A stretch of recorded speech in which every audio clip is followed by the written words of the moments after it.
Yeah, guys, I spoke with a pair of women still shaken up over what happened. They say bullets from that shooting ended up in their homes. And it went through here, and it went all the way through my living room. And it came out the other side of my living room underneath my Christmas tree. When Warren police shot a burglary suspect at this motel last week, they may have unintentionally struck at least 2 mobile homes in the Madison Oaks community. I woke up to yelling and shouting. Amanda Freeland's being one of them. And then I heard the ping on the house.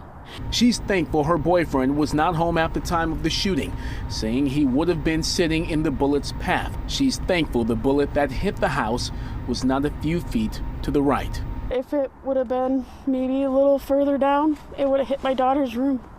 And it would have hit her bed. Sorry. It all happened around 2 a.m. last Thursday.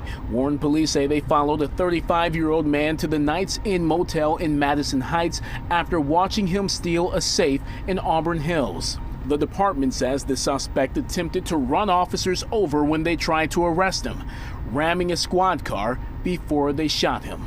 They knew who he was, they knew his background, they knew he was a dangerous criminal. He had made statements that he wasn't going to go back to prison, which meant to us that he would use any type of force necessary to get out of the area and not be arrested. How many shots did you hear? More than I can remember or count. Raquel Delinsky says one of the rounds hit her home too. She also lives in Madison Oaks, about 100 or so feet away from Amanda Freeland. No one inside either of the homes was hurt.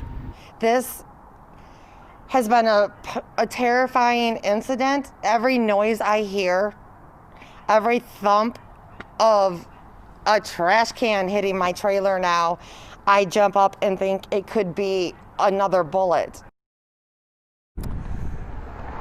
I spoke very briefly with Warren Police Commissioner Bill Dwyer. He says they will be looking into all of this. The first woman you heard from in that story, Amanda Freeland, says that a Warren police officer retrieved that bullet that was inside of her house, the one that landed underneath the Christmas tree, a few hours after this shooting took place last week. Huel, Monica.